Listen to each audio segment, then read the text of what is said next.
Tudo começou com um estalo seco no metrô. O som que rompeu anos de silêncio e controle. Na frente de dezenas de pessoas, ela finalmente foi vista, mas não como vítima, como alguém que ainda podia lutar. A partir dali, não seria mais calada. Se esta história te interessou, não se esqueça de se inscrever no nosso canal e diga-nos de que cidade você nos está vendo. Continuamos. Prometo que essa vai ser a melhor história que você vai escutar na sua vida. O estalo ecoou pelo vagão do metrô como um trovão em céu fechado. Marina sentiu o impacto antes mesmo de processar o que havia acontecido. A dor latejante na bochecha misturava-se ao barulho dos trilhos, ao cheiro de metal e suor, às luzes fluorescentes que piscavam no teto. Ao redor, dezenas de olhares se voltaram para ela, mas nenhum se moveu. O silêncio que se seguiu foi mais ensurdecedor que qualquer grito. Ela estava de pé, segurando a barra de apoio com uma mão e protegendo a barriga de 6 meses com a outra. Rodrigo permanecia à sua frente, o rosto contraído numa expressão que ela conhecia bem demais. Aquela mistura de raiva contida e superioridade que ele sempre exibia quando sentia seu controle ameaçado. Mas desta vez era diferente. Desta vez havia testemunhas. Desta vez, o silêncio que ele sempre impôs dentro das paredes da cobertura não poderia apagar o que acabara de acontecer. Marina não conseguia se lembrar exatamente como havia chegado ali. A manhã começara como todas as outras nos últimos 3 anos. Acordou com o som do despertador programado por Rodrigo, às 6h15 da manhã. Ele já estava de pé, vestindo o terno cinza que usava às terças-feiras, ajustando a gravata diante do espelho do closet. Ela permaneceu deitada, observando-o pelos reflexos das portas de vidro, tentando se tornar invisível como havia aprendido a fazer. A rotina era sempre a mesma. Café da manhã servido às 6h45, sem conversa. Rodrigo lia as notícias no tablet enquanto mastigava o pão integral com queijo branco. Marina bebia o suco de laranja que a empregada deixava pronto e fingia interesse no próprio celular, embora soubesse que ele monitorava cada mensagem, cada aplicativo, cada movimento digital que ela fazia. O apartamento na Avenida Paulista era imenso, com vista para o parque e móveis que pareciam pertencer a uma revista de decoração. Mármore italiano no chão, quadros abstratos nas paredes, silêncio pesado no ar. Naquela manhã, Marina tinha consulta com a obstetra. O Dr. Mendes, um senhor de cabelos grisalhos que sempre a tratava com gentileza excessiva, como se pudesse perceber algo errado, mas preferisse não perguntar. Rodrigo havia dito que não poderia acompanhá-la. Tinha uma reunião importante com investidores estrangeiros. Marina sentiu um alívio discreto ao ouvir isso. Significava algumas horas de liberdade vigiada, algumas horas em que poderia respirar sem sentir o peso do olhar dele sobre cada gesto. Só que Rodrigo mudou de ideia na última hora. Ela já estava pronta, vestindo o vestido azul marinho que ele escolhera na semana anterior, quando ele apareceu na sala com as chaves do carro na mão. "Vou deixar você na clínica. Tenho uma reunião perto dali mesmo." Marina engoliu a decepção e assentiu. "Claro, obrigada." Ele não respondeu, apenas verificou o relógio de pulso suíço e fez sinal para que ela o seguisse. O trânsito estava típico de São Paulo numa manhã de terça-feira.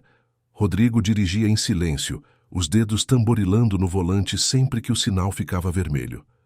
Marina olhava pela janela, observando as pessoas na calçada. Mulheres, indo para o trabalho, homens carregando pastas, vendedores ambulantes montando suas bancas. Vida acontecendo do lado de fora, enquanto ela se sentia cada vez mais distante de tudo aquilo. A consulta durou 40 minutos.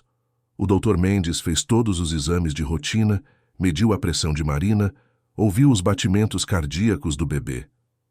"Está tudo bem com vocês dois, dona Marina. O bebê está crescendo perfeitamente, coração forte, movimentos ativos. A senhora está se alimentando direito? Descansando?" Marina sorriu e mentiu.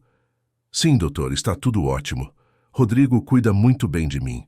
O médico pareceu satisfeito com a resposta, embora seus olhos demonstrassem uma sombra de dúvida. Ele entregou a ela novas vitaminas e marcou o retorno para dali a 3 semanas. Quando Marina saiu da clínica, Rodrigo não estava esperando. Ela ligou para o celular dele, mas caiu direto na caixa postal. Esperou 15 minutos na recepção, depois meia hora. A secretária ofereceu água, perguntou se estava tudo bem. Marina sentiu algo estranho crescer dentro dela. Não era medo, não era raiva. Era uma espécie de curiosidade quase esquecida. O que aconteceria se ela simplesmente fosse embora? Se pegasse um táxi, um ônibus, o metrô? Se voltasse para casa sozinha, sem permissão, sem autorização? A ideia a assustou e a excitou ao mesmo tempo. Havia tanto tempo que não tomava uma decisão própria, tanto tempo que não se movia pelo mundo sem a presença ou o consentimento de Rodrigo. Ela olhou para o celular, para a rua lá fora, para as próprias mãos que tremiam levemente. E então fez algo que não fazia há anos. Decidiu. Marina desceu a avenida caminhando devagar, protegendo a barriga do sol forte de novembro. Passou por uma padaria onde o cheiro de pão fresco a fez lembrar da infância, das manhãs na casa da mãe em Campos do Jordão, quando a vida ainda tinha sabor. Continuou até a estação de metrô mais próxima. Comprou o bilhete, passou pela catraca e desceu as escadas rolantes até a plataforma. O ambiente era barulhento, cheio de gente, vibrante, tão diferente do silêncio esterilizado da cobertura. Quando o trem chegou, Marina entrou e encontrou um lugar perto da porta. Segurou a barra de apoio e fechou os olhos, sentindo o balanço do vagão, o cheiro de humanidade concentrada, o burburinho de conversas alheias. Pela primeira vez em meses, sentiu-se parte de algo maior, anônima no meio, da multidão. Livre, mesmo que por alguns minutos. Abriu os olhos na estação Consolação e viu Rodrigo entrando no vagão pela porta oposta. O coração dela despencou. Ele a viu no mesmo instante, e a expressão no rosto dele mudou de surpresa para fúria controlada. Caminhou até ela com passos decididos, ignorando as pessoas que precisou empurrar no caminho. Marina quis desaparecer. Quis que o chão do metrô se abrisse e a engolisse. "O que você está fazendo aqui?" A voz dele era baixa, mas cortante. Marina tentou sorrir, tentou parecer casual. "Você não apareceu, então resolvi voltar sozinha. Fui ao médico, está tudo bem com o bebê." Ela falou rápido, tentando preencher o espaço com palavras antes que o silêncio dele a sufocasse. Mas Rodrigo não estava interessado em notícias sobre a consulta. Seus olhos fixaram o celular que ela segurava na mão. "Me dá isso aqui." Ele estendeu a palma aberta como quem dá uma ordem a uma criança desobediente. Marina hesitou. "Não, eu preciso dele." Rodrigo deu um passo à frente, invadindo o espaço dela. "Eu disse para me dar o telefone, Marina. Não me faça repetir." Ela apertou o aparelho contra o peito, sentindo o bebê se mexer dentro dela como se também protestasse. As pessoas ao redor começaram a perceber a tensão. Algumas desviaram o olhar, outras observavam com curiosidade mórbida. Foi então que Marina viu. A tela do celular de Rodrigo acendeu com uma notificação. Um nome que ela não conhecia. Júlia, seguido de um coração emoji e uma mensagem que ela não conseguiu ler por completo antes que ele guardasse o aparelho no bolso. Mas foi suficiente. Quem é Júlia? A pergunta saiu antes que ela pudesse se controlar. O rosto de Rodrigo fechou completamente. Não é da sua conta. Agora cala a boca e vamos embora. Marina sentiu algo quebrar dentro dela. Talvez fosse a última camada de submissão. Talvez fosse a dignidade que ela pensava ter perdido para sempre. Não vou calar a boca. Quem é ela, Rodrigo? Você está me traindo? Está me controlando? Me isolando e ainda tem outra?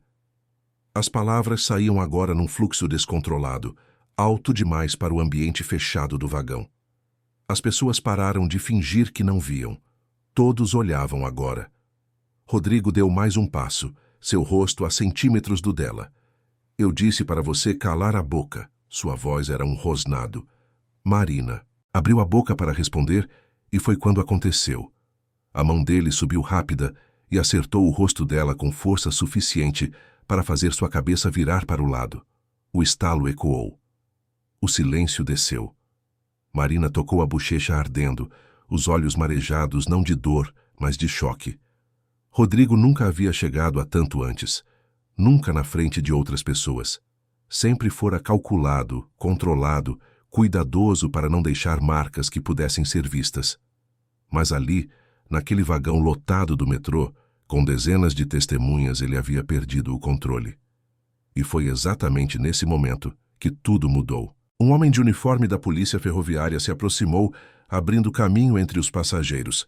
"Senhor, o senhor acabou de agredir essa mulher. Preciso que o senhor me acompanhe." Rodrigo tentou recuperar a compostura, ajeitando o terno. "Foi um mal-entendido, agente. Essa é minha esposa. Estávamos apenas discutindo." O policial olhou para Marina, que ainda segurava o rosto.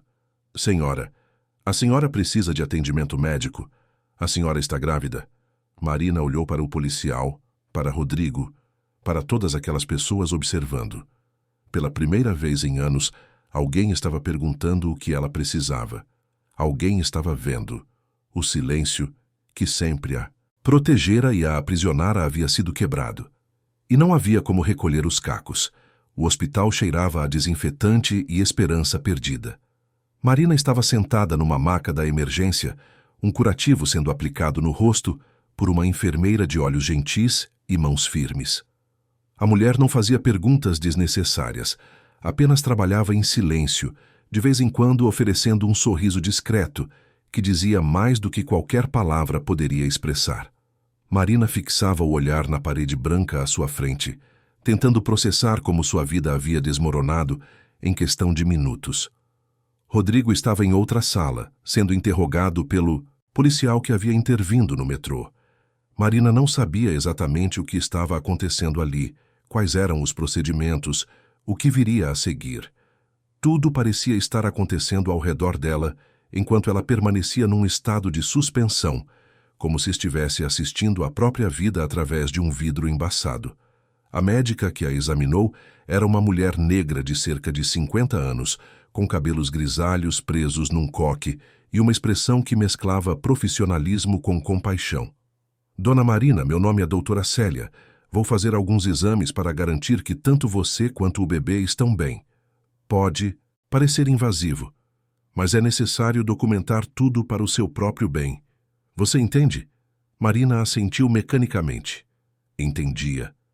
Pela primeira vez estava entendendo muitas coisas. Enquanto a doutora Célia realizava os exames, uma psicóloga entrou na sala. Era jovem, talvez 30 e poucos anos, com óculos de armação vermelha e uma voz suave. "Olá, Marina. Meu nome é Beatriz. Sou psicóloga do hospital e trabalho especialmente com casos como o seu. Gostaria de conversar um pouco, se você se sentir confortável. Não precisa ser agora, mas quando você quiser, estarei disponível." Marina olhou para ela e algo no jeito como a psicóloga se posicionou, mantendo distância respeitosa, não invadindo seu espaço, fez com que ela sentisse uma pontada de algo que havia esquecido. Segurança. Depois dos exames, Marina foi levada para uma sala privativa. O bebê estava bem, os batimentos cardíacos regulares, nenhum sinal de comprometimento. Ela própria tinha apenas o hematoma no rosto e um corte pequeno no lábio inferior.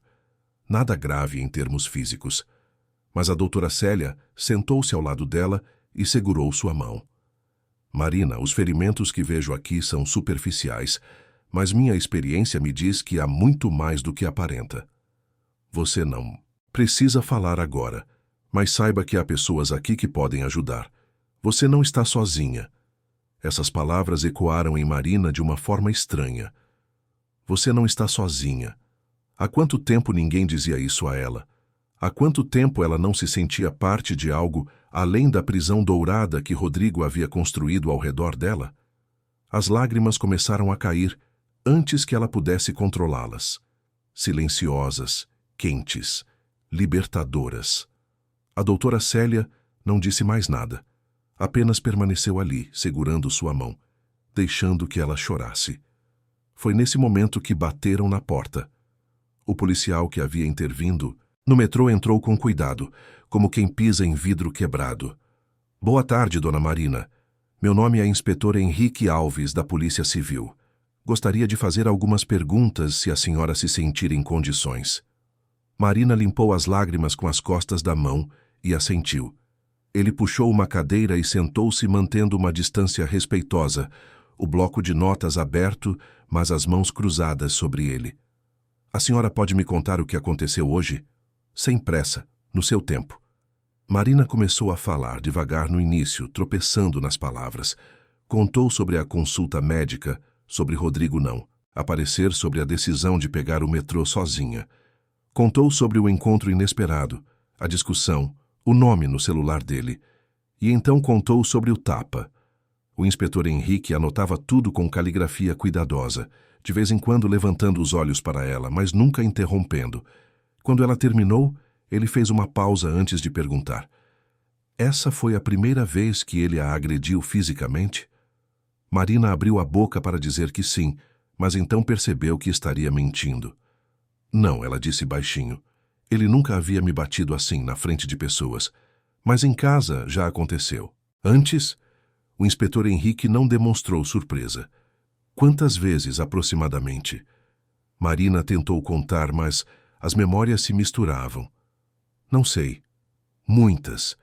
Ele sempre dizia que era minha culpa, que eu o provocava, que se eu me comportasse direito, não seria necessário me corrigir. As palavras saíam agora com mais facilidade, como se uma represa tivesse se rompido. Marina contou sobre o controle, sobre como Rodrigo monitorava cada movimento dela, cada conversa, cada saída.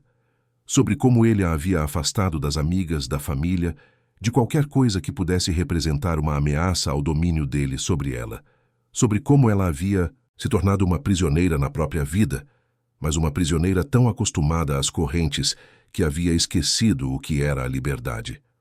O inspetor Henrique escutava tudo com atenção, sem julgamento. Quando ela terminou, ele fechou o bloco de notas e olhou diretamente para ela. Marina, o que aconteceu hoje foi um caso de violência doméstica.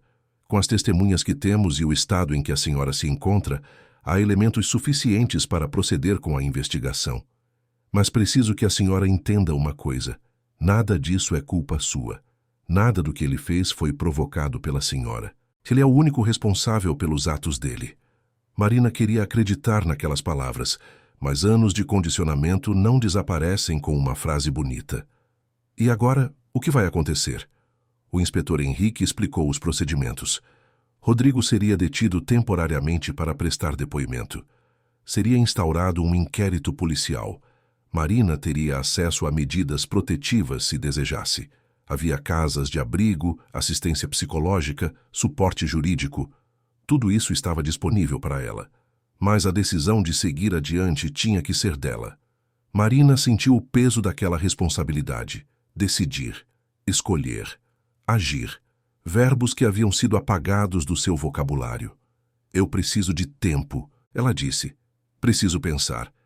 O inspetor Henrique assentiu. Claro.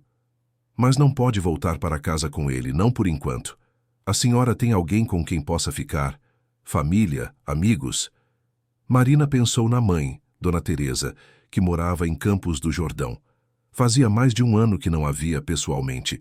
Rodrigo sempre arranjava desculpas para que ela não fosse, e com o tempo Marina havia parado de insistir. Tenho minha mãe, ela disse. Mora em Campos do Jordão. O inspetor Henrique fez uma anotação. Vou providenciar transporte seguro para a senhora até lá, se for o que deseja. E vou manter contato com a polícia local para garantir sua segurança. Marina sentiu uma onda de gratidão misturada com medo. Rodrigo não vai permitir que eu simplesmente vá embora. Ele vai tentar me impedir. O inspetor olhou para ela com firmeza. Ele não tem mais esse poder sobre a senhora, Marina. A partir de agora, a lei está do seu lado. Mas as leis eram abstrações, e Rodrigo era muito concreto.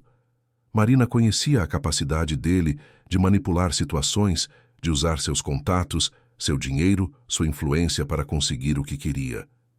Ele era um empresário respeitado, dono de uma construtora que havia erguido alguns dos edifícios mais importantes de São Paulo. Tinha amigos poderosos, advogados caros, uma reputação imaculada aos olhos do mundo. Quem acreditaria nela contra ele? Como se lesse seus pensamentos, o inspetor Henrique se inclinou ligeiramente para a frente. Sei o que está pensando. Sei que ele tem recursos. influência. Mas também tenho experiência com casos assim. E posso garantir que a justiça, quando bem instrumentada, não se impressiona com dinheiro. Temos testemunhas oculares, temos documentação médica, temos seu depoimento. Isso é muito mais poderoso do que ele imagina. Marina queria acreditar. Deus, como ela queria acreditar. Mas o medo era maior que a esperança. O medo era uma segunda pele que ela usava há tanto tempo que não sabia mais como tirá-la. Entretanto, quando tocou a barriga e sentiu o bebê se mexer, uma clareza súbita a atravessou. Não era apenas sobre ela, era sobre a criança que estava para nascer, sobre que tipo de mundo ela queria criar para esse filho, sobre que tipo de mãe ela queria ser. Está bem, ela disse, a voz mais firme do que esperava. Vou para a casa da minha mãe, vou fazer o que for necessário. O inspetor Henrique sorriu pela primeira vez. Um sorriso discreto, mas genuíno. É uma mulher corajosa, Marina. Vai ver que é mais forte do que imagina. Ele se levantou, entregou a ela um cartão com seus contatos. Pode me ligar a qualquer hora, qualquer dia. Estou aqui para ajudar. Depois que ele saiu, Marina ficou sozinha na sala por alguns minutos. Olhou para o cartão nas mãos, para o curativo no rosto, para a barriga que crescia dia a dia. Pensou em Rodrigo, provavelmente furioso em alguma sala daquele mesmo hospital, planejando sua defesa, sua versão dos fatos, sua estratégia de controle. Pensou na vida que havia levado nos últimos anos, no silêncio que havia se tornado sua única companhia, na mulher que ela havia sido antes de conhecê-lo. Marina havia conhecido Rodrigo num evento corporativo há 4 anos. Ela trabalhava como designer gráfica numa agência pequena e estava lá representando seu chefe. Rodrigo era o palestrante principal, falando sobre empreendedorismo e sucesso com uma eloquência que havia capturado a atenção de todos na sala. Depois da palestra, ele a procurou, disse que havia notado ela na plateia, que havia algo especial no jeito como ela prestava atenção.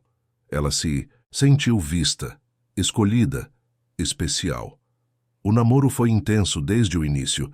Rodrigo a cobria de presentes, levava-a a restaurantes caros, apresentava-a aos amigos importantes. Marina se sentia como se estivesse vivendo um conto de fadas. Quando ele propôs casamento após 6 meses de relacionamento, ela disse sim sem hesitar. A mãe havia expressado preocupação com a velocidade das coisas, mas Marina estava apaixonada demais para ouvir. Os primeiros sinais de controle vieram de forma sutil. Rodrigo sugeria que certas roupas não eram adequadas para a esposa dele. Comentava que alguns amigos dela tinham má influência. Aos poucos, Marina foi se afastando de sua vida anterior, até que não sobrou nada além dele. E quando percebeu o que havia acontecido, já era tarde demais. Ou pelo menos era o que ela pensava. Agora, sentada naquela sala de hospital, Marina entendia que nunca é tarde demais.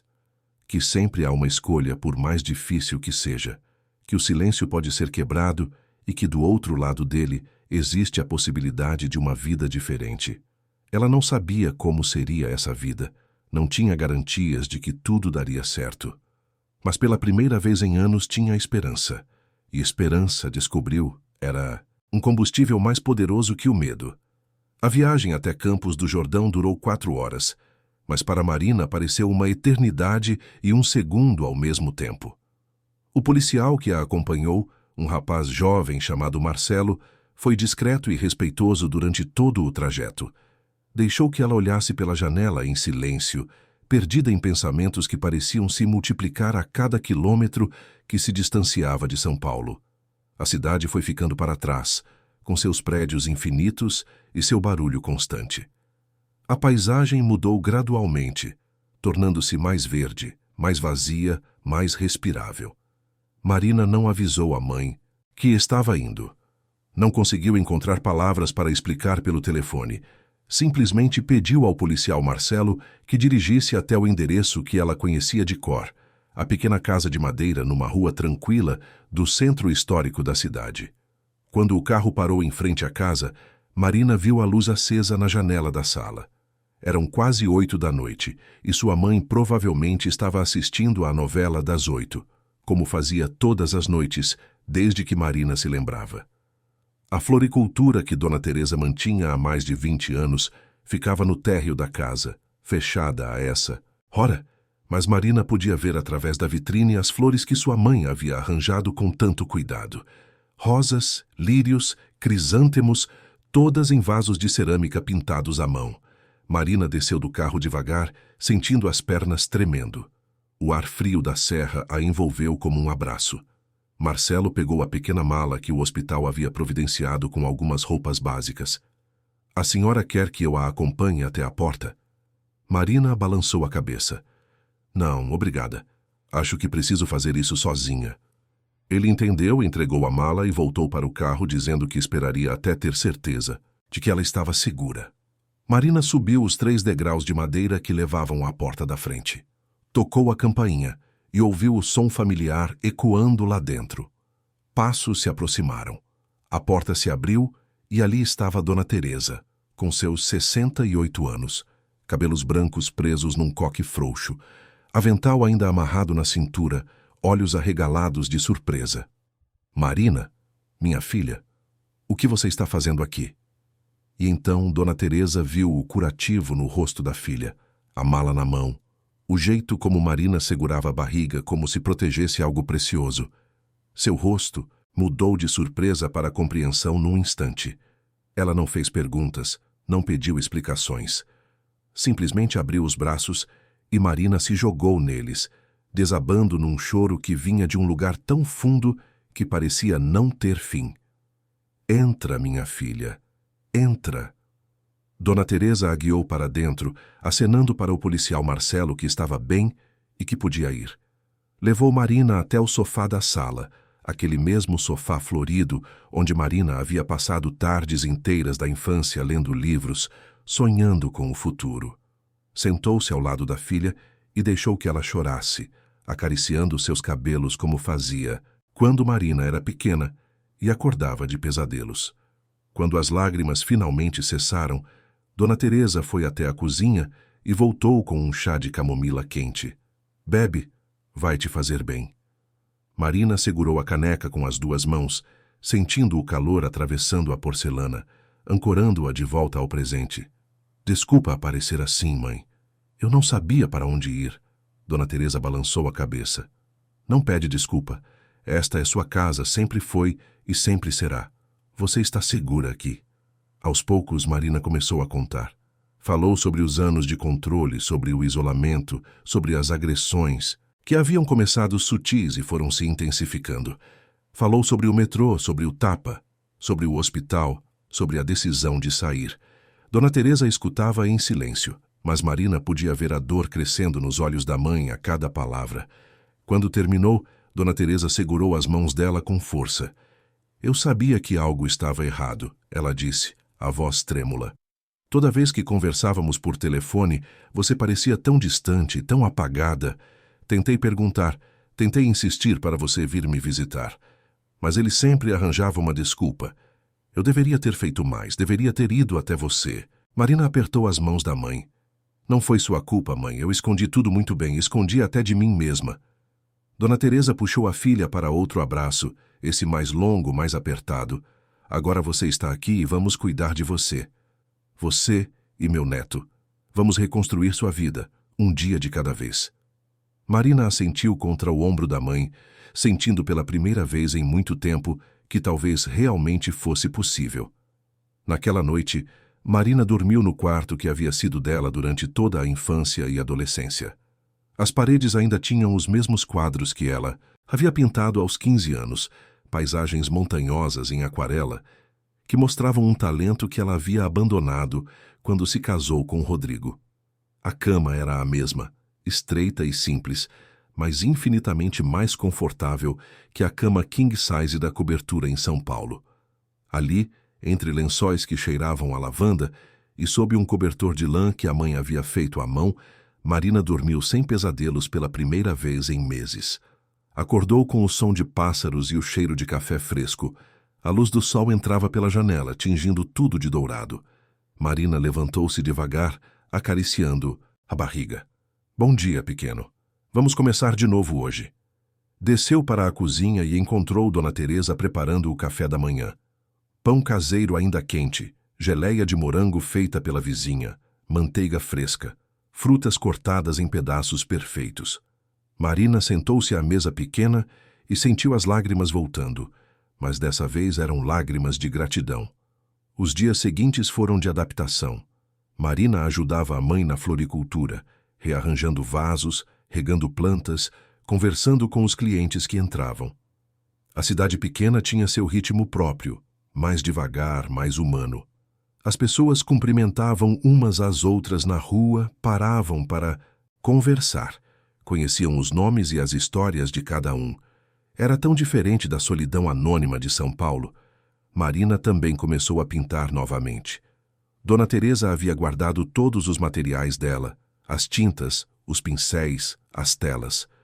Uma tarde, Marina montou um pequeno ateliê improvisado no quintal dos fundos e começou a dar cor às emoções que não conseguia expressar em palavras. Pintava paisagens, flores, às vezes apenas formas abstratas que representavam o caos que ainda sentia por dentro. Mas com cada pincelada, sentia um pouco da tensão se dissolvendo. O inspetor Henrique ligava a cada 2 dias para verificar como ela estava e atualizar sobre o andamento do caso. Rodrigo havia sido liberado, mas estava proibido de se aproximar dela. Uma medida protetiva havia sido concedida. O inquérito estava em andamento e o advogado de Rodrigo já havia tentado desqualificar o caso, alegando que tudo não passava de um mal-entendido entre cônjuges. Mas as testemunhas do metrô estavam colaborando e a documentação médica era sólida. Henrique parecia confiante, embora cauteloso. Marina tentava não pensar muito em Rodrigo, no que ele estaria fazendo, no que estaria planejando. Mas às vezes, especialmente à noite, o medo voltava. E se ele viesse atrás dela? E se conseguisse convencer todo mundo de que ela era a louca, a desequilibrada? E se perdesse o bebê por causa de todo esse estresse? As perguntas giravam na sua cabeça até que Dona Teresa percebia e vinha se sentar ao lado dela, segurando sua mão em silêncio até o medo passar.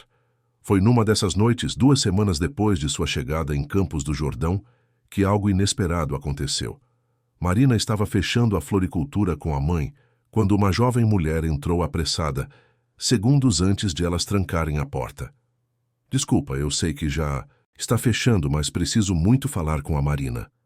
A voz dela tremia e ela olhava para trás constantemente, como se esperasse ser seguida.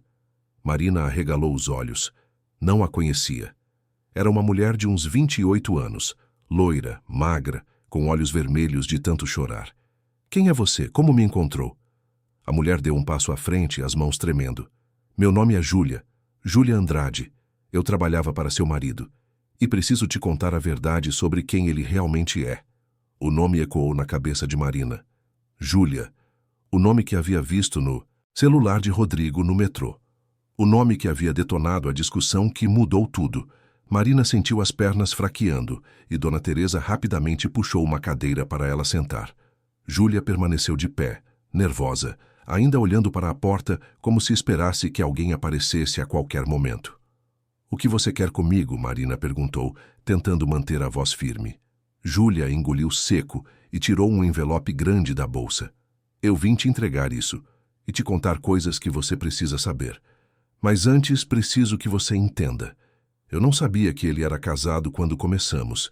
Ele me disse que estava separado, que você tinha problemas psicológicos, que o casamento era só no papel. Eu acreditei nele, e quando descobri a verdade, já era tarde. Eu já estava envolvida em coisas que não consigo sair sozinha. Marina pegou o envelope com mãos trêmulas. O que é isso? Júlia respirou fundo antes de responder. São documentos, contratos falsos, notas fiscais fraudadas, transferências bancárias para contas fantasmas. Rodrigo não é apenas um empresário bem-sucedido, Marina.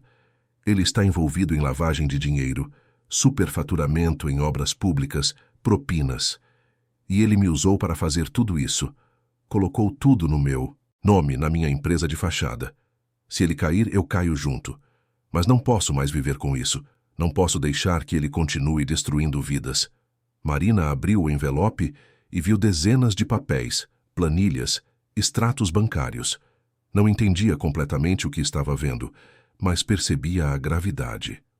Dona Teresa se aproximou e olhou por cima do ombro da filha. Meu Deus! Ela sussurrou. Júlia continuou falando, as palavras saindo num fluxo urgente. Ele me ameaçou. Disse que se eu contasse alguma coisa para alguém, me destruiria.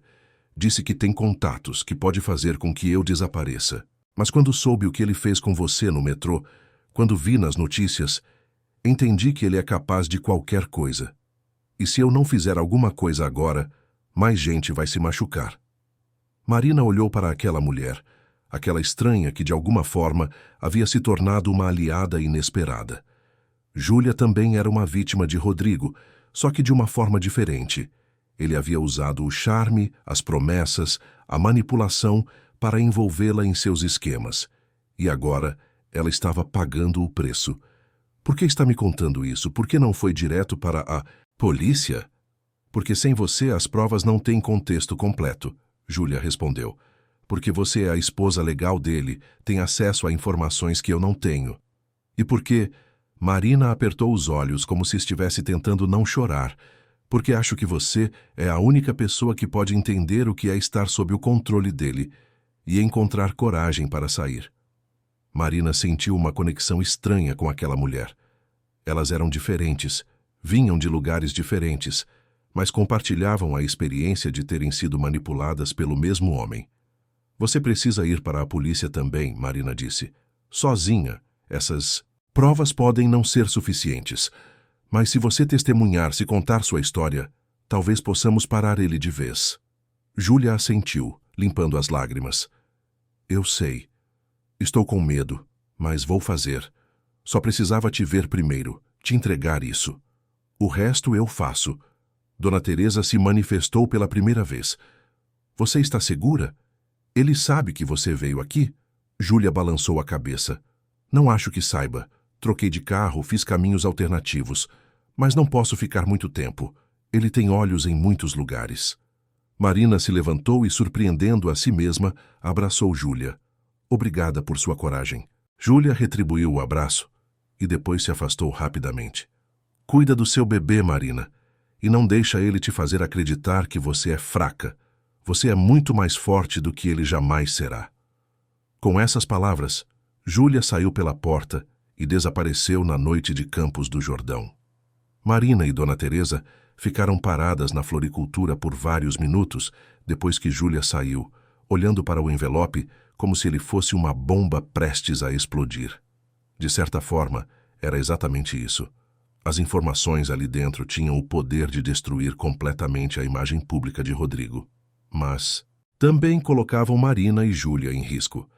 Homens poderosos não caem sem lutar, e Rodrigo era um lutador implacável. Precisamos ligar para o inspetor Henrique, Dona Teresa disse, a voz firme apesar do medo visível em seus olhos. Marina concordou. Trancaram a floricultura e subiram para a casa. Marina discou o número que já sabia de cor. Henrique atendeu no terceiro toque, sua voz soando alerta, mesmo sendo quase 10 da noite. Marina, está tudo bem? Ela respirou fundo. Henrique, algo aconteceu. Uma mulher chamada Júlia Andrade veio me ver. Ela trouxe documentos, muitos documentos. Acho que você precisa ver. Isso? Houve uma pausa do outro lado da linha. Júlia Andrade, ele repetiu, e Marina podia ouvir o som de papel sendo manuseado. Esse nome apareceu na nossa investigação. Ela está listada como diretora executiva de uma das empresas do Rodrigo. Marina olhou para o envelope. Ela disse que era tudo fachada, que ele a usou para lavar dinheiro e fazer contratos fraudulentos. Ela me trouxe as provas. Henrique soltou um assobio baixo. Isso muda tudo, Marina. Se o que ela está dizendo for verdade, não estamos mais falando apenas de violência doméstica. Estamos falando de lavagem de dinheiro, superfaturamento, provavelmente suborno. Isso é jurisdição federal. Marina sentiu um misto de alívio e terror. Então você pode prendê-lo? Pode fazer com que ele pague por tudo? Henrique hesitou antes de responder. Posso iniciar uma investigação mais ampla, sim, mas preciso das provas originais e do depoimento da Júlia. Ela está disposta a testemunhar? Marina pensou no medo nos olhos de Júlia, mas também na determinação. Ela disse que sim. Ela está com medo, mas vai fazer. Ótimo, Henrique respondeu. Vou mandar alguém buscar os documentos amanhã cedo. E Marina, vocês duas precisam de proteção. Se Rodrigo descobrir que Júlia vazou informações dele, ele vai fazer de tudo para silenciá-la. E como você está envolvida agora, você também está em risco. Marina sentiu um arrepio percorrer sua espinha. Dona Teresa, que estava ouvindo tudo, se aproximou e segurou a mão da filha. O que você está sugerindo? Marina perguntou. Henrique suspirou. Idealmente, vocês deveriam ir para uma casa segura, tanto você quanto sua mãe. Pelo menos, até conseguirmos prender Rodrigo e garantir que não há risco imediato. Marina olhou ao redor da casa onde havia crescido, para a mãe que havia aberto as portas sem hesitar.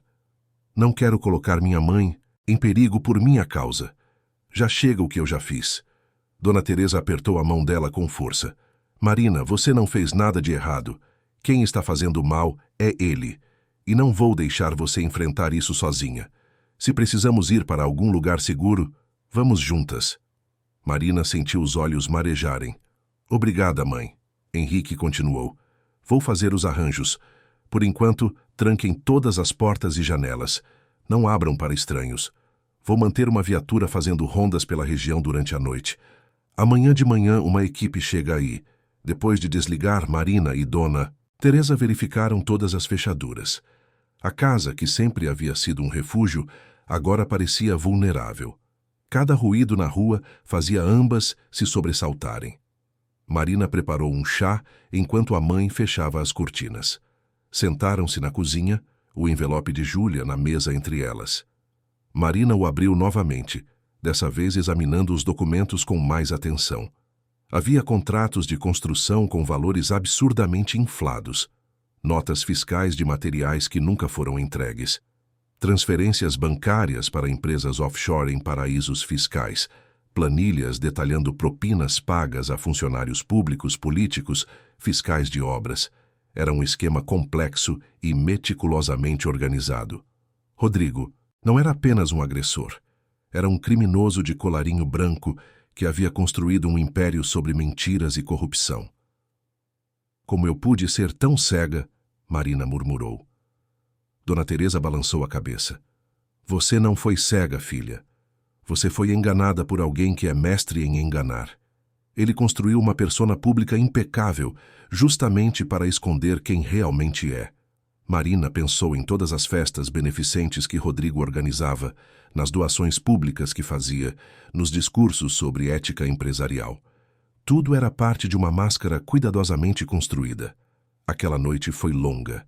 Marina mal conseguiu dormir, cada ruído a sobressaltava.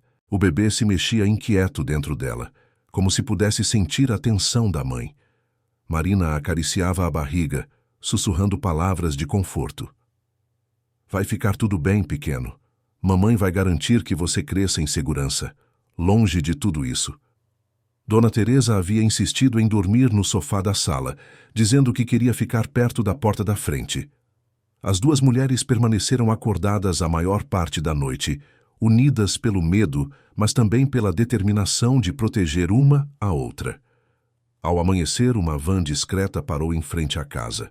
2 policiais à paisana desceram, acompanhados pelo inspetor Henrique. Marina abriu a porta e sentiu um alívio imenso ao ver o rosto familiar dele. Ele entrou com uma expressão séria, mas reconfortante. Bom dia, Marina, Dona Teresa. Trouxe reforços. Ele fez um gesto para os 2 policiais. Estes são os agentes Carla e Roberto. Eles vão ficar responsáveis pela segurança de vocês. Marina cumprimentou os 2 e convidou todos para entrar. Sentaram-se na sala e ela entregou o envelope para Henrique. Ele examinou os documentos com atenção crescente, de vez em quando assobiando baixo ou fazendo anotações. Quando terminou, olhou para Marina com uma expressão grave. Isso aqui é ouro, Marina. Com essas provas e o testemunho da Júlia, podemos não apenas processar Rodrigo por violência doméstica, mas também por uma série de contravenções financeiras. Ele vai passar muito tempo preso se conseguirmos provar tudo isso. Marina sentiu uma satisfação estranha. Não era vingança que ela buscava, mas justiça. Queria que Rodrigo pagasse não apenas pelo que havia feito com ela, mas por todas as outras pessoas que ele havia prejudicado ao longo dos anos. E Júlia? Ela está segura? Henrique assentiu. Já fizemos contato com ela. Está sob proteção policial desde ontem à noite. Ela vai prestar depoimento formal hoje à tarde. Com o testemunho dela e essas provas, teremos elementos suficientes para pedir a prisão preventiva do Rodrigo. Marina sentiu um peso saindo de seus ombros. Então ele vai ser preso? Hoje? Henrique ponderou. Depende do juiz e de como a defesa dele vai reagir. Mas sim, acredito que tenhamos uma boa chance. O problema é que homens como Rodrigo não caem facilmente. Ele vai usar todos os recursos disponíveis, vai contratar os melhores advogados, vai tentar desacreditar você e a Júlia.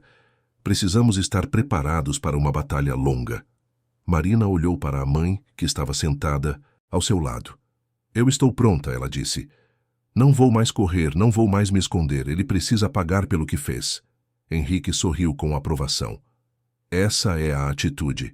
Agora, sobre a proteção de vocês. A agente Carla vai ficar aqui com vocês durante o dia. À noite, o agente Roberto assume. Ninguém entra ou sai sem nossa autorização. Se perceberem qualquer movimento suspeito, qualquer coisa fora do normal, me avisem imediatamente. Os dias seguintes foram estranhos. Marina estava segura, protegida, mas também se sentia como uma prisioneira novamente.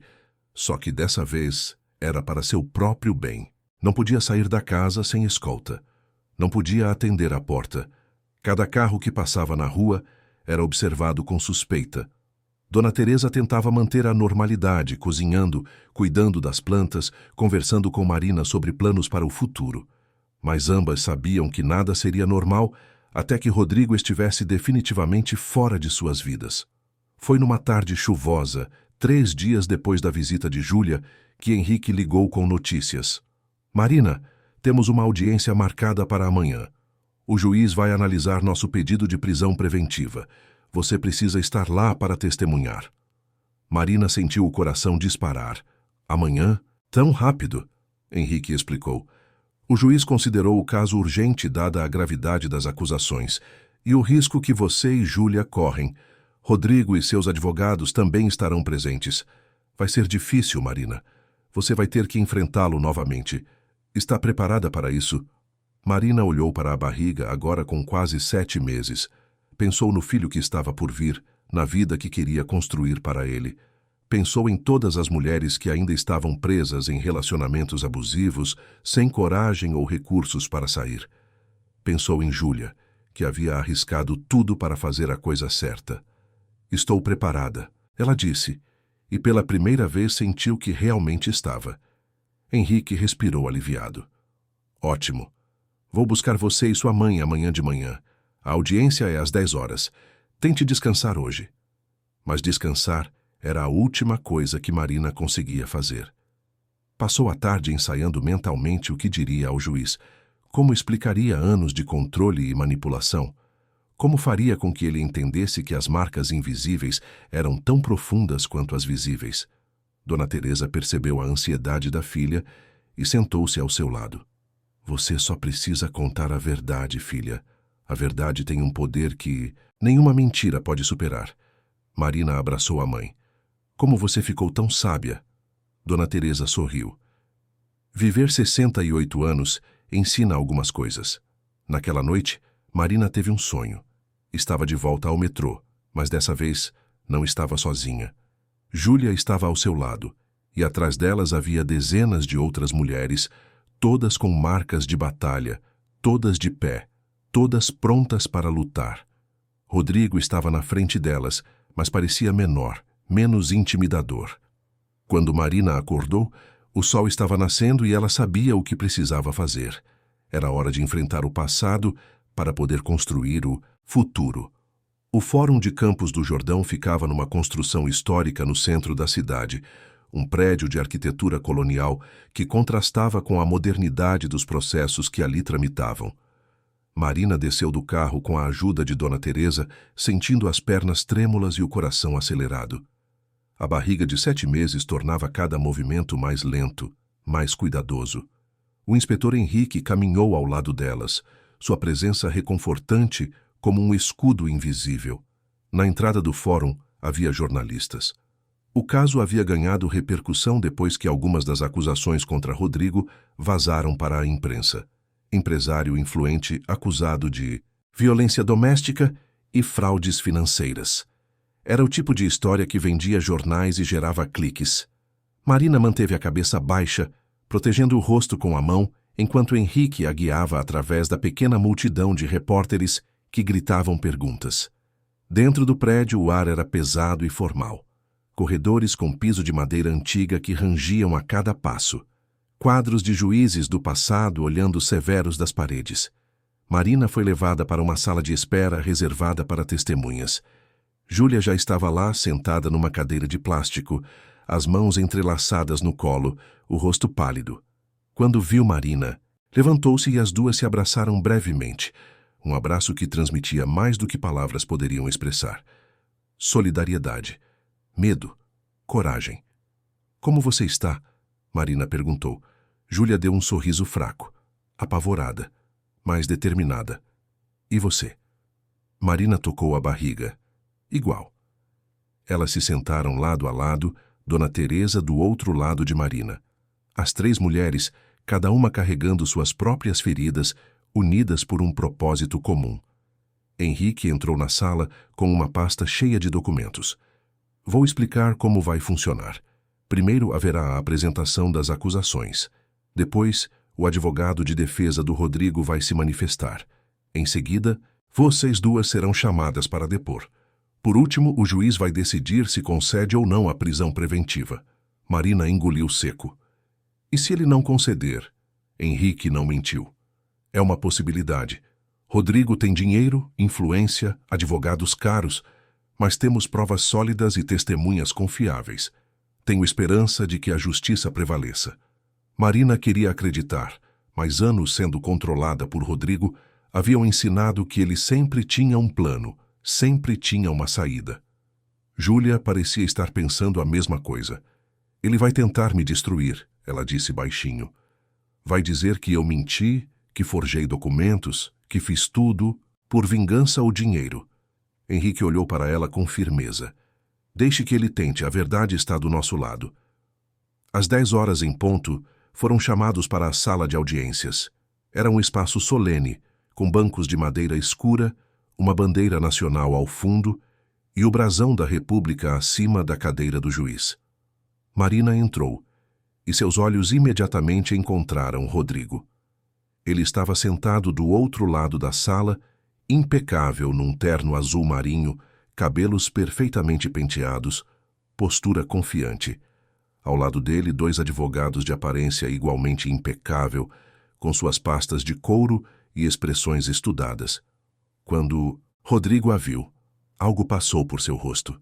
Raiva, talvez, ou desprezo. Marina forçou-se a sustentar o olhar por alguns segundos antes de desviar. Não ia dar a ele a satisfação de vê-la se encolher. Sentou-se no banco designado, com Júlia e Dona Teresa ao seu lado. Henrique ficou em pé perto da mesa do promotor. A porta dos fundos se abriu e o juiz entrou. Todos se levantaram. O juiz era um homem de meia idade, cabelos grisalhos, óculos de armação fina, expressão neutra mas atenta. Sentou-se e pediu que todos fizessem o mesmo. O processo número tal: violência doméstica e suspeita de atividades financeiras ilícitas envolvendo o senhor Rodrigo Augusto Ferreira e a senhora Marina Santos Ferreira. O promotor, um homem jovem, mas experiente, chamado Dr. Paulo, começou apresentando as acusações. Descreveu o incidente no metrô, as testemunhas oculares, os exames médicos de Marina. Depois, passou para as acusações financeiras, apresentando os documentos que Júlia havia fornecido, explicando o esquema de lavagem de dinheiro e superfaturamento. O advogado de Rodrigo, um senhor de cabelos brancos e voz grave chamado Dr. Almeida, levantou-se para se manifestar. Excelência, meu cliente é um empresário respeitado com décadas de contribuições para a sociedade. O incidente no metrô foi um momento de descontrole emocional em meio a uma discussão conjugal privada, algo que jamais deveria ter escalado dessa forma. Quanto às acusações financeiras, são baseadas em documentos fornecidos por uma ex-funcionária ressentida que foi demitida por incompetência e agora busca vingança. Marina sentiu a raiva crescer. Era exatamente o que Júlia havia previsto. Rodrigo ia tentar transformar as vítimas em vilãs. O juiz fez algumas anotações e então olhou para o promotor. Gostaria de ouvir as testemunhas. Marina sentiu o estômago apertar. Dr. Paulo acenou para ela. Senhora Marina, pode se aproximar. Marina levantou-se devagar, cada passo até o banco das testemunhas parecendo uma eternidade. Sentou-se, colocou a mão sobre a Bíblia e fez o juramento de dizer a verdade, apenas a verdade. O promotor começou com perguntas básicas: nome completo, idade, estado civil, profissão. Depois foi para o núcleo da questão. Pode descrever para o tribunal a natureza do seu relacionamento com o réu? Marina respirou fundo e começou. Inicialmente, foi um relacionamento que parecia perfeito. Rodrigo era atencioso, generoso, me fazia sentir especial. Mas depois do casamento, as coisas mudaram. Ele começou a controlar cada aspecto da minha vida. Com quem eu falava, onde eu ia, o que eu vestia. Isolou-me da minha família e amigos. Me fez acreditar que eu não era capaz de fazer nada sem ele. Continue, o promotor encorajou. Marina olhou para as próprias mãos. As agressões começaram sutis. Empurrões que ele dizia serem acidentes. Apertos no braço que deixavam marcas, mas que ele dizia que eu era sensível demais. Com o tempo foi piorando. Gritos, humilhações, controle financeiro total. E então veio a agressão física no metrô. Mas aquilo não foi um momento isolado. Foi o culminar de anos de violência psicológica e emocional. Eu estava grávida, vulnerável, e ainda assim ele não hesitou em me bater na frente de dezenas de pessoas. Dr. Almeida levantou-se. Objeção, Excelência. A testemunha está dramatizando eventos cotidianos de um relacionamento. Todo casal discute. O juiz olhou para ele por cima dos óculos. Sentar-se, Dr. Almeida. A testemunha está respondendo às perguntas feitas. Prossiga, senhora Marina. Marina continuou, detalhando episódios específicos. A vez em que Rodrigo trancou ela no quarto por 2 horas porque ela havia falado com uma antiga colega de trabalho. A vez em que jogou o jantar que ela havia preparado no lixo, dizendo que estava horrível e que ela não servia nem para cozinhar. A vez em que pegou o celular dela e deletou todos os contatos dizendo que ela não precisava de ninguém além dele. Quando terminou, estava chorando silenciosamente. O juiz ofereceu um lenço e deu alguns minutos para que ela se recompusesse. Depois foi a vez do advogado de defesa fazer perguntas. Dr. Almeida se aproximou com um sorriso que não chegava aos olhos. Senhora Marina, a senhora não acha que pode estar exagerando a situação? Afinal, seu marido lhe proporcionou uma vida confortável, não é verdade? Um apartamento luxuoso, roupas caras, sem necessidade de trabalhar. Marina olhou para ele com firmeza. Conforto material não justifica violência. Uma gaiola de ouro ainda é uma gaiola. Dr. Almeida mudou de tática. E essa história de controle não poderia ser apenas preocupação de um marido com sua esposa grávida? Talvez a senhora tenha interpretado mal as intenções dele. Marina balançou a cabeça. Monitorar cada mensagem no meu celular não é preocupação, é controle. Impedir-me de ver minha própria mãe não é cuidado, é isolamento. Me bater porque questionei sobre outra mulher não é proteção, é violência. O advogado tentou mais algumas perguntas, mas Marina manteve-se, firme em suas respostas. Quando voltou para seu lugar, sentiu que havia feito o que precisava. Júlia foi chamada em seguida. Ela estava visivelmente nervosa, mas sua voz saiu firme quando começou a falar. Descreveu como Rodrigo a havia contratado, como havia criado uma empresa fantasma em nome dela, como havia usado essa empresa para lavar dinheiro de obras superfaturadas. Apresentou e-mails, mensagens, conversas gravadas. Quando Rodrigo descobriu que eu estava desconfiada, ele me ameaçou. Júlia disse, a voz trêmula. Disse que se eu contasse algo para alguém, ele garantiria que eu nunca trabalhasse novamente. Que eu poderia ter um acidente. que conhecia pessoas que faziam esse tipo de coisa desaparecer. O advogado de defesa atacou Júlia com ainda mais agressividade.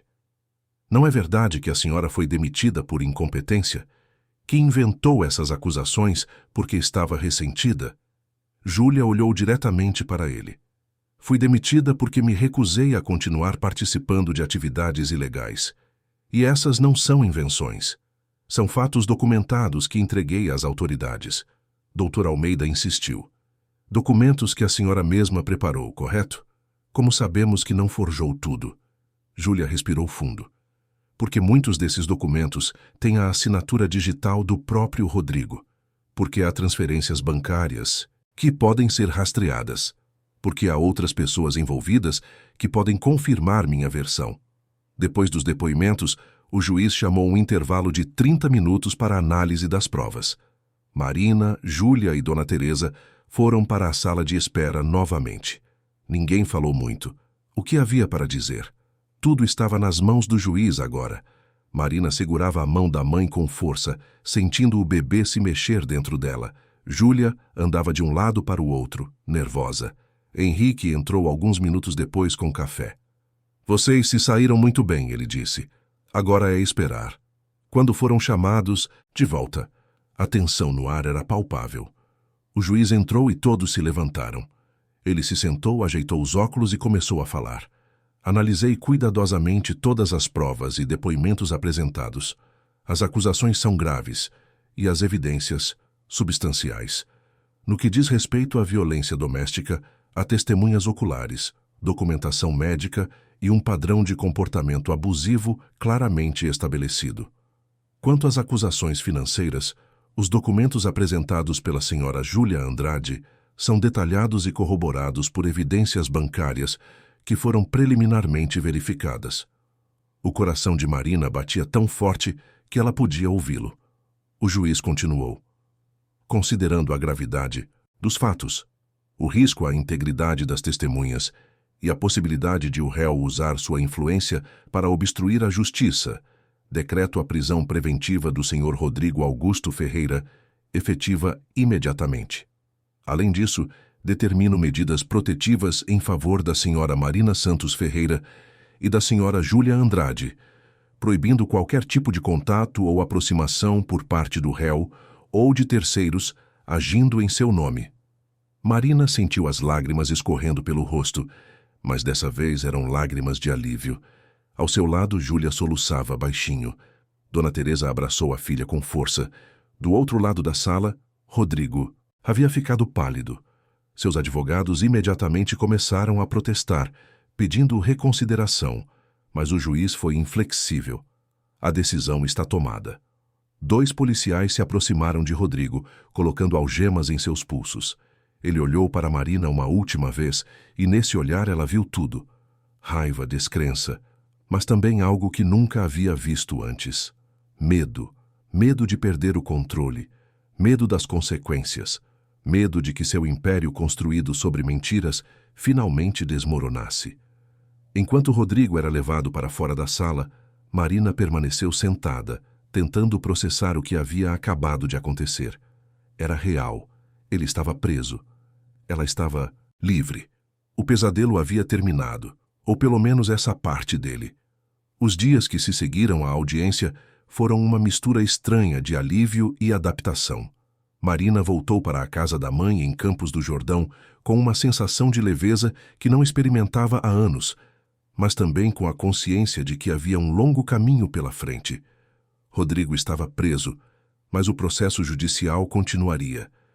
Haveria mais audiências, mais depoimentos, mais confrontos com o passado. Por enquanto, porém, ela podia respirar. A cidade se preparava para a tradicional Festa do Morango, um evento anual que atraía turistas de toda a região. As ruas estavam sendo enfeitadas com bandeirinhas coloridas, barracas sendo montadas na praça central, o cheiro de doces e compotas tomando conta do ar. Era início de dezembro e Campos do Jordão estava no seu melhor momento, com o frio característico da serra e aquela atmosfera acolhedora de cidade pequena. Marina passava os dias ajudando a mãe na floricultura, que havia ganhado uma demanda extra por causa da festividade. As pessoas queriam flores para decorar suas casas e barracas. Dona Teresa ensinava à filha como fazer arranjos especiais, como escolher as flores certas para cada ocasião, como cuidar de cada espécie. Era uma terapia silenciosa. Trabalhar com as mãos, criar beleza a partir de algo vivo e delicado. À tarde, Marina pintava. Havia transformado o pequeno quintal dos fundos num ateliê improvisado, com cavaletes, telas, tintas espalhadas sobre uma mesa velha de madeira. Pintava paisagens da serra, flores inspiradas no trabalho da mãe, às vezes apenas cores abstratas que representavam as emoções que ainda estava aprendendo a processar. A pintura a reconectava com uma parte de si mesma que havia sido silenciada durante os anos com Rodrigo. Uma parte criativa, livre, autêntica. Júlia havia voltado para São Paulo, mas mantinha contato regular. Ligava toda semana para contar como estava o processo, como estava lidando com o medo e a culpa. Ela também estava em terapia, tentando reconstruir sua vida, procurando um emprego honesto, afastando-se de tudo que a ligava a Rodrigo. As duas mulheres haviam desenvolvido uma amizade improvável, forjada no fogo da adversidade compartilhada. Entendiam uma a outra de uma forma que poucas pessoas poderiam entender. O inspetor Henrique também se tornou uma presença constante. Visitava Marina a cada poucos dias, às vezes apenas para verificar se estava tudo bem, outras vezes para atualizar sobre o andamento das investigações. Rodrigo havia contratado uma equipe inteira de advogados que tentavam desmontar o caso de todos os ângulos possíveis, mas as provas eram sólidas demais. Outros esquemas dele estavam sendo descobertos à medida que a investigação se aprofundava. Mais empresas fantasmas, mais contratos fraudulentos, mais pessoas que haviam sido usadas e descartadas. Numa tarde especialmente fria, Henrique apareceu na floricultura com um buquê de flores silvestres. Dona Teresa deu um sorriso discreto e arranjou uma desculpa para sair, deixando os dois sozinhos. Marina estava arrumando um vaso de rosas quando ele entrou. "Trouxe isso para você", ele disse, estendendo as flores. "Pensei que uma florista apreciaria." Marina pegou o buquê e sorriu. "São lindas." "Obrigada." Eles ficaram em silêncio por um momento. Um silêncio confortável, muito diferente dos silêncios tensos que Marina havia conhecido. "Como está se sentindo?" Henrique perguntou. Marina pensou antes de responder. "Melhor. Ainda tenho pesadelos às vezes, ainda olho por cima do ombro quando saio, mas cada dia fica um pouco mais fácil. Sinto que estou me reencontrando, sabe? Descobrindo quem eu sou sem ele me definindo." Henrique assentiu. "É um processo. E você está indo muito bem. Muita gente no seu lugar teria desistido, mas você lutou. E continua lutando." Marina tocou a barriga, agora com quase 8 meses. "Faço isso por ele. Quero que meu filho cresça sabendo que a mãe dele foi forte, que não aceitou ser vítima para sempre." Henrique hesitou antes de falar novamente. "Marina, tem algo que preciso te contar. Chegou uma carta para você. Do Rodrigo." Marina sentiu o estômago apertar. "Uma carta? Ele pode fazer isso?" Henrique explicou. "Tecnicamente, ele tem direito de se comunicar através dos canais legais apropriados." A carta foi analisada primeiro para garantir que não continha ameaças ou tentativas de manipulação. O advogado dele disse que Rodrigo queria escrever algo pessoal. "Você não é obrigada a ler, claro, mas achei que devia saber." Marina pegou o envelope que Henrique tirou da pasta. Era simples, branco, seu nome escrito na frente com a caligrafia de Rodrigo que ela conhecia tão bem. Ficou olhando para ele por um longo tempo, sentindo um turbilhão de emoções. Curiosidade, raiva, medo. Finalmente, decidiu. "Vou ler. Mas não agora. Quando me sentir pronta." Henrique concordou. "Sem pressa. E se precisar conversar depois, estarei aqui." Marina guardou a carta no bolso do avental. "Obrigada, Henrique. Por tudo. Não apenas pela proteção, mas por acreditar em mim quando eu mesma não acreditava." Ele sorriu, um sorriso genuíno que iluminou seu rosto normalmente sério. "Foi um privilégio conhecer você, Marina." ver sua força. Você me lembrou porque escolhi essa profissão. Nem sempre conseguimos salvar todo mundo, mas quando conseguimos, quando vemos uma pessoa recuperando sua vida, vale cada momento difícil. Houve algo no jeito como ele disse isso, no jeito como olhou para ela, que fez o coração de Marina bater mais rápido. Mas ela não estava pronta para pensar nisso ainda. Havia muita coisa para processar, muita cura pela frente. Talvez um dia no futuro, quando as feridas estivessem cicatrizadas, pudesse explorar o que aquele olhar significava. A festa do morango começou numa sexta-feira ensolarada.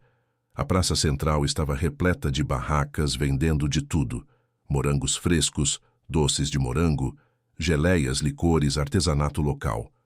Havia música ao vivo, crianças correndo entre as barracas, famílias passeando, turistas tirando fotos. Dona Teresa havia montado uma pequena barraca vendendo arranjos florais e Marina a ajudava, embora precisasse sentar frequentemente por causa do peso da barriga. Foi enquanto vendia um arranjo de rosas para uma senhora idosa que Marina viu um rosto familiar. Era Beatriz, a psicóloga do hospital, que havia oferecido ajuda naquele primeiro dia. Ela estava acompanhada de duas crianças pequenas, provavelmente filhos. Quando seus olhares se cruzaram, Beatriz sorriu e se aproximou. Marina, que surpresa boa ver você aqui. Como está? Marina devolveu o sorriso. Estou bem, muito melhor. Morando aqui com minha mãe agora. E você, o que faz em Campos?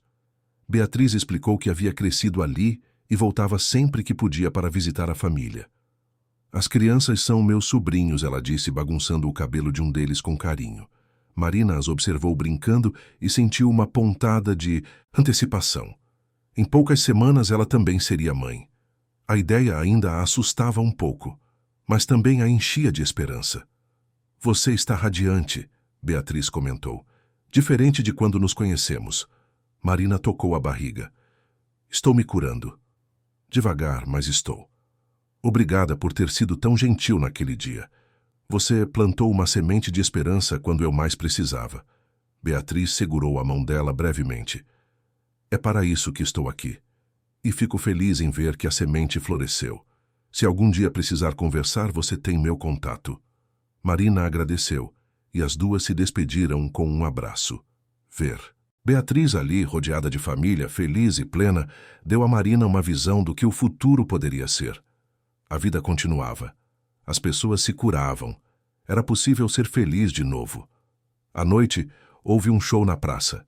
Marina e Dona Teresa sentaram-se num banco próximo, assistindo as pessoas dançando, cantando, celebrando.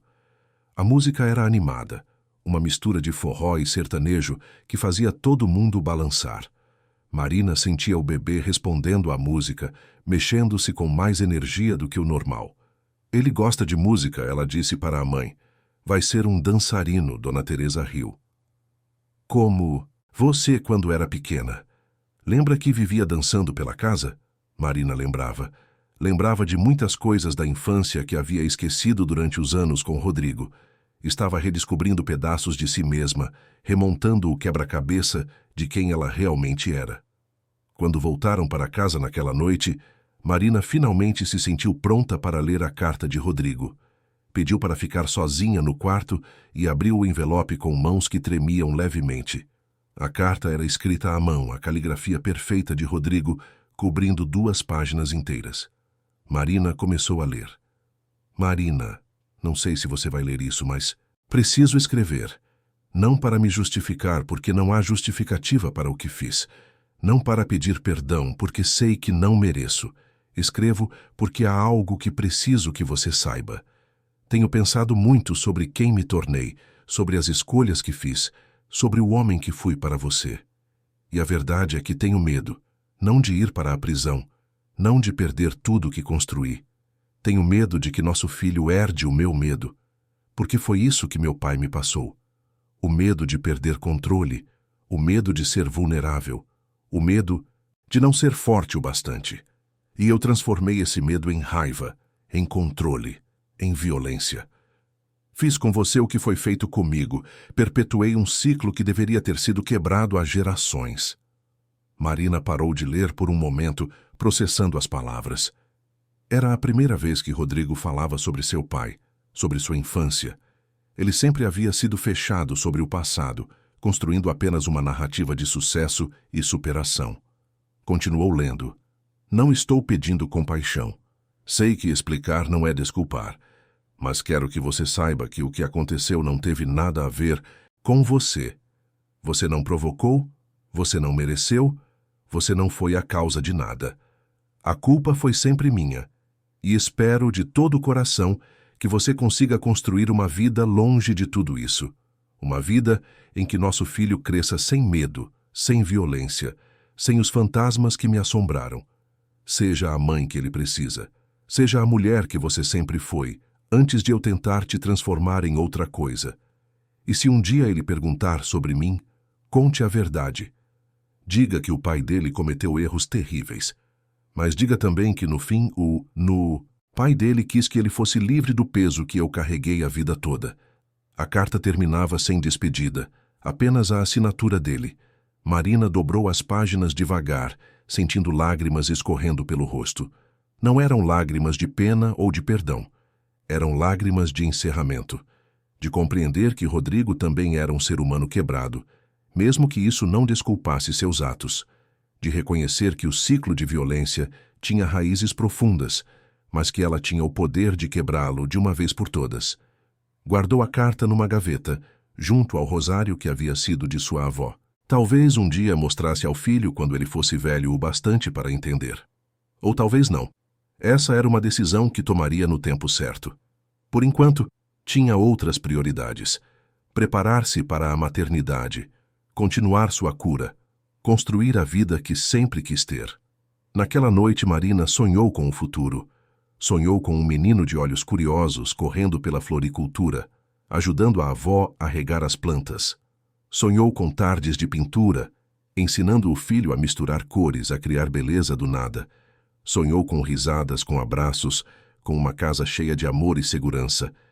E quando acordou na manhã seguinte, com o sol entrando pela janela e o som dos pássaros lá fora, soube que aqueles sonhos podiam se tornar realidade. O pior havia passado, o melhor ainda estava por vir.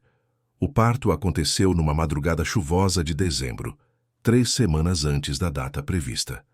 Marina acordou com contrações fortes às 3 da manhã, e Dona Teresa imediatamente entrou em ação com a eficiência de quem já havia passado por aquilo antes. Ligou para o hospital, preparou a bolsa que já estava pronta há semanas, ajudou Marina a descer as escadas devagar, respirando junto com ela, a cada contração. Henrique, que havia dado seu número pessoal para emergências, chegou em 15 minutos para levá-las ao hospital. O trajeto até o hospital regional foi rápido, mas para Marina pareceu uma eternidade. Cada lombada na estrada provocava outra onda de dor. Dona Teresa segurava sua mão no banco de trás, lembrando-a de respirar, de confiar no próprio corpo, de que logo tudo terminaria e ela teria o filho nos braços. Henrique dirigia com cuidado, mas rapidez, os olhos alternando entre a estrada molhada e o retrovisor onde via Marina contraindo-se de dor. No hospital, a equipe estava preparada. Marina foi levada imediatamente para a sala de parto, enquanto Dona Teresa corria ao lado da maca, sem soltar a mão da filha. Henrique ficou na sala de espera, andando de um lado para o outro como um pai nervoso, embora tecnicamente não tivesse nenhum vínculo familiar com a situação. Mas ao longo dos meses, havia desenvolvido um afeto genuíno por Marina, uma admiração por sua força e resiliência. Queria estar ali para ela, mesmo que fosse apenas na sala de espera. O trabalho de parto durou 6 horas. 6 horas de dor intensa, de força que Marina não sabia, que tinha de Dona Teresa segurando sua mão e enxugando seu suor, de médicos e enfermeiras entrando e saindo. E então, às 9h32 da manhã, com um choro que encheu a sala, Gabriel veio ao mundo. 3,4 kg, 52 centímetros, perfeito em todos os sentidos.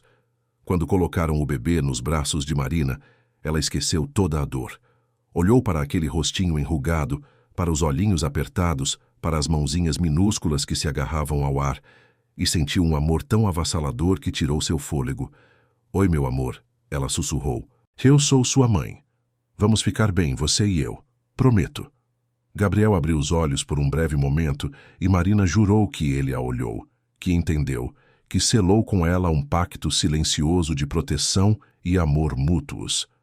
Dona Teresa chorava abertamente, segurando o neto pela primeira vez, cantarolando uma cantiga de ninar que Marina reconheceu da própria infância. Meu netinho, bem-vindo ao mundo. Sua avó vai te amar tanto, tanto. Gabriel se acalmou nos braços da avó, como se reconhecesse a voz que havia ouvido tantas vezes através da barriga da mãe. Na sala de espera, Henrique recebeu a notícia com um sorriso enorme, pedindo permissão para visitá-las assim que fosse permitido. Os dias no hospital foram de adaptação. Marina aprendia a amamentar, a trocar fraldas, a interpretar cada choro diferente do filho. Dona Teresa ficava com ela o tempo todo, oferecendo conselhos práticos misturados com histórias de quando Marina era bebê. Parece tanto com você, ela dizia. Teimoso desde já, olha como aperta meu dedo. Marina ria, mesmo exausta, mesmo dolorida. Era uma dor boa, produtiva, que vinha de ter criado vida. Henrique visitava todos os dias, sempre trazendo alguma coisa. Flores, chocolates, um ursinho de pelúcia azul para Gabriel. Marina notava o jeito como ele olhava para o bebê com uma ternura que contrastava com a postura profissional que normalmente mantinha. Você gosta de crianças, ela comentou num desses dias. Henrique sorriu, um pouco envergonhado. Sempre quis ter filhos, mas o trabalho, o tempo, nunca encontrei a pessoa certa. Talvez um dia. Marina segurou Gabriel um pouco mais apertado. Você seria um ótimo pai. Henrique olhou para ela de uma forma que fez Marina entender que aquela conversa significava mais do que as palavras sugeriam. Depois de 5 dias, Marina e Gabriel receberam alta. Voltar para casa foi emocionante e assustador ao mesmo tempo. Agora era real. Ela era responsável por aquele ser humano minúsculo. Tinha que mantê-lo vivo, alimentado, feliz, seguro. A responsabilidade era enorme, mas Dona Teresa estava ali para ajudar a cada passo. Transformaram o antigo quarto de Marina num quarto de bebê improvisado, com um berço que o vizinho havia emprestado, fraldas empilhadas numa cômoda, roupinhas lavadas e dobradas com carinho. As primeiras semanas foram um borrão de mamadas de madrugada, trocas de fraldas infinitas, cochilos roubados aqui e ali. Mas também foram semanas de descobertas maravilhosas. O primeiro sorriso de Gabriel, mesmo que fosse só um reflexo. O jeito como ele se acalmava quando Marina cantava baixinho. Como ele adorava estar no colo da avó enquanto ela cuidava das flores. A rotina foi se estabelecendo, caótica, mas cheia de amor. Júlia veio visitar quando Gabriel tinha 1 mês. Trouxe um presente, um móbile para o berço com pequenos pássaros coloridos pendurados. Segurou o bebê com cuidado, os olhos marejados. Ele é lindo, Marina. Você deve estar tão feliz. Marina assentiu. Estou. Assustada, exausta, mas imensamente feliz. E você como está? Júlia contou que havia conseguido um emprego numa pequena agência de marketing. Estava fazendo terapia regularmente e até havia começado a namorar alguém novo. Um homem gentil, ela disse, que me respeita, que me ouve, que não tenta me controlar. Ainda estou aprendendo a confiar, mas estou tentando. O processo contra Rodrigo continuava. Sua prisão preventiva havia sido mantida e o julgamento estava marcado para março. Com todas as evidências e testemunhos, o promotor estava confiante numa condenação significativa. Rodrigo enfrentava anos de prisão por múltiplas acusações. Seu império empresarial havia desmoronado, com sócios se distanciando, contratos sendo cancelados, sua reputação completamente destruída. O que ele havia levado décadas para construir havia ruído em questão de meses. Marina não sentia prazer nisso, mas sentia uma satisfação calma ao saber que a justiça estava sendo feita. Mais importante, sentia-se segura. Rodrigo não poderia mais machucá-la, nem a Gabriel. As medidas protetivas continuavam em vigor e seriam mantidas indefinidamente. Henrique garantiu que, mesmo depois do julgamento, haveria mecanismos para protegê-la caso Rodrigo tentasse qualquer coisa quando eventualmente saísse da prisão. Com a chegada do verão, Marina decidiu abrir um pequeno ateliê de pintura para crianças. Usou parte da floricultura que não era mais utilizada, transformando-a num espaço colorido cheio de tintas, papéis, pincéis. Começou dando aulas gratuitas 2 vezes por semana. As crianças da vizinhança adoravam, e logo havia uma lista de espera. Marina descobriu que tinha talento para ensinar, para encorajar a criatividade dos pequenos, para ajudá-los a expressar emoções através da arte. Gabriel participava à sua maneira, dormindo no carrinho enquanto as crianças pintavam, ou acordado observando tudo com olhos curiosos. As mães que vinham buscar os filhos sempre comentavam sobre como Marina era inspiradora, sobre como ela irradiava paz apesar de tudo que havia passado. Algumas, em conversas mais íntimas, revelavam estar em situações parecidas com a que Marina havia vivido. Ela ouvia, aconselhava gentilmente, oferecia contatos de ajuda, compartilhava sua história quando apropriado. Percebeu que podia transformar sua dor em propósito, ajudando outras mulheres a encontrarem a força para sair. Henrique continuava presente. Visitava regularmente, sempre arranjando desculpas profissionais no início, mas, eventualmente, admitindo que simplesmente queria ver como estavam. Levava Gabriel para passear enquanto Marina pintava ou descansava. Jantava com elas frequentemente, ajudando Dona Teresa na cozinha, contando histórias do trabalho que faziam todos rirem. Lentamente, quase imperceptivelmente, ele se tornou parte da família. Foi numa tarde de fevereiro, enquanto caminhavam pela praia de uma cidade costeira próxima onde haviam ido passar o dia, que Henrique finalmente expressou o que vinha sentindo há meses. Marina estava segurando Gabriel, que observava fascinado as ondas quebrando na areia. Henrique parou e olhou para ela. Marina, preciso te dizer uma coisa. Tenho tentado não dizer porque sei que você passou por muito, que precisa de tempo para se curar. Mas não consigo mais guardar. Me apaixonei por você, pela sua força, pela sua bondade, pela mãe incrível que você é. Não estou pedindo nada, não estou cobrando resposta. Só precisava que você soubesse. Marina olhou para ele, para aquele homem que havia aparecido no momento mais escuro de sua vida e havia ficado. Que havia acreditado nela, protegido ela, respeitado seu tempo. Sentiu algo se expandir no peito. Algo quente e reconfortante. Henrique, ela começou, fico feliz que você tenha dito, porque eu também tenho sentido algo. Mas você tem razão, preciso de tempo. Preciso ter certeza de que estou curada o suficiente para começar algo novo. Que não estou buscando proteção, mas parceria. Que consigo ficar de pé sozinha antes de escolher dividir minha vida com alguém. Henrique assentiu, sorrindo. Eu entendo. E esperarei o tempo que for necessário. Não vou a lugar nenhum. Marina devolveu o sorriso e continuaram caminhando pela praia, Gabriel entre eles, as ondas lavando seus pés. Não havia pressa. Pela primeira vez na vida, Marina sentia que tinha todo o tempo do mundo. Podia curar no próprio ritmo. Podia tomar decisões sem pressão. Podia simplesmente ser.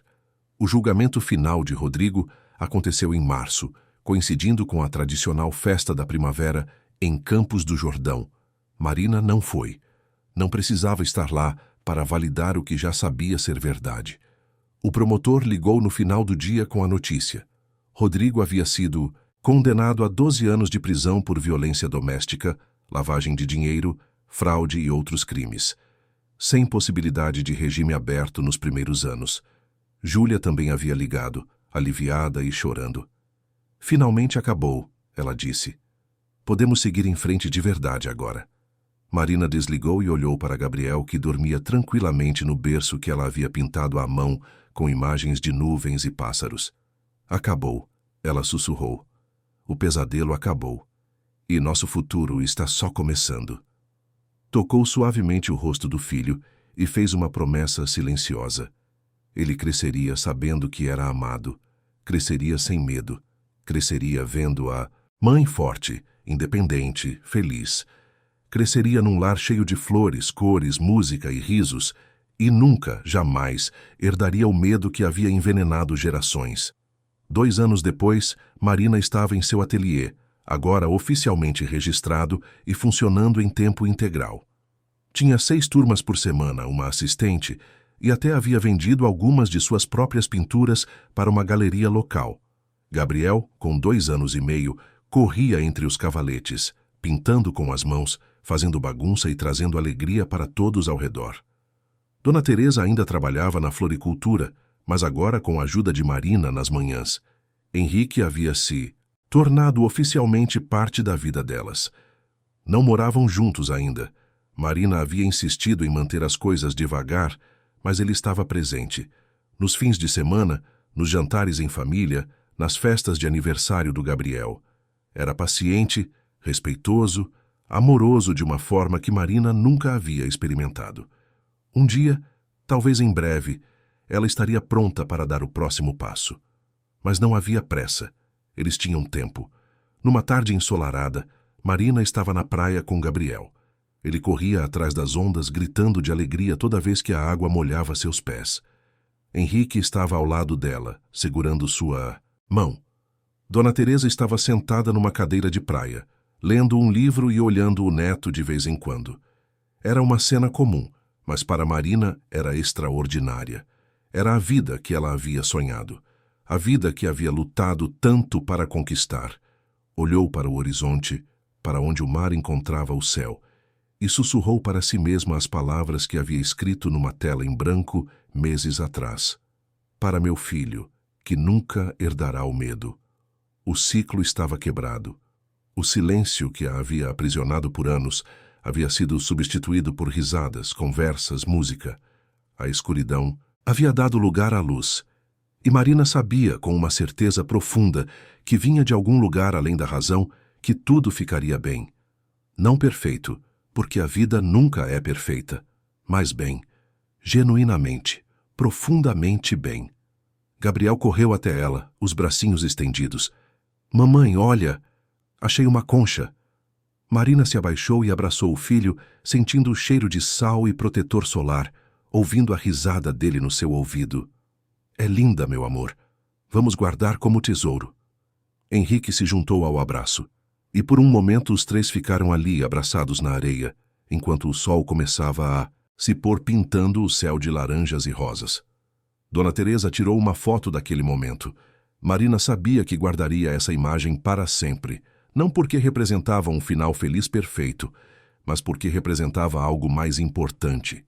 Representava recomeço. Representava cura.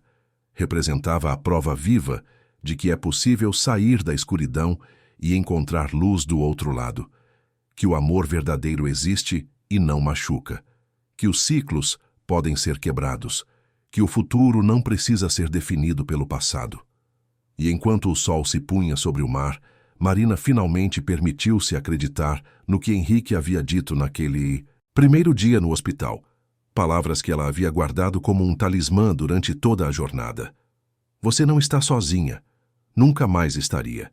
Tinha sua mãe, seu filho, amigos verdadeiros e talvez, no tempo certo, um novo amor construído sobre bases sólidas de respeito e parceria. Tinha sua arte, seu trabalho, seu propósito. Tinha sua voz de volta. E o silêncio, aquele velho inimigo, havia sido finalmente derrotado pelo som da vida sendo vivida plenamente, autenticamente, corajosamente. Queridos ouvintes, esperamos que a história de Marina e Gabriel tenha tocado seus corações profundamente. Esta jornada de coragem, reconstrução e esperança nos lembra que mesmo nas situações mais difíceis, sempre há uma saída, sempre há pessoas dispostas a ajudar e sempre há esperança de recomeço. Se você conhece alguém que está passando por uma situação de violência doméstica, ofereça seu apoio, sua escuta, sua presença. Você pode ser a diferença entre o desespero e a esperança. Para continuar esta jornada emocional conosco, preparamos uma playlist especial com histórias igualmente cativantes e inspiradoras. Você pode encontrá-la clicando aqui ao lado. Se esta história ressoou com você, não esqueça de se inscrever em nosso canal e deixar seu like no vídeo. Todos os dias, trazemos narrativas únicas que exploram a complexidade da vida humana, o poder da resiliência e a beleza do recomeço. Compartilhe esta história com quem precisa ouvir que é possível sair, que é possível reconstruir, que é possível ser feliz novamente. Deixe nos comentários qual parte da história mais te emocionou e conte sua própria história se sentir à vontade. Sua voz importa, sua história importa. E lembre-se sempre, você não está sozinho. Esperamos você nos próximos conteúdos. Até breve.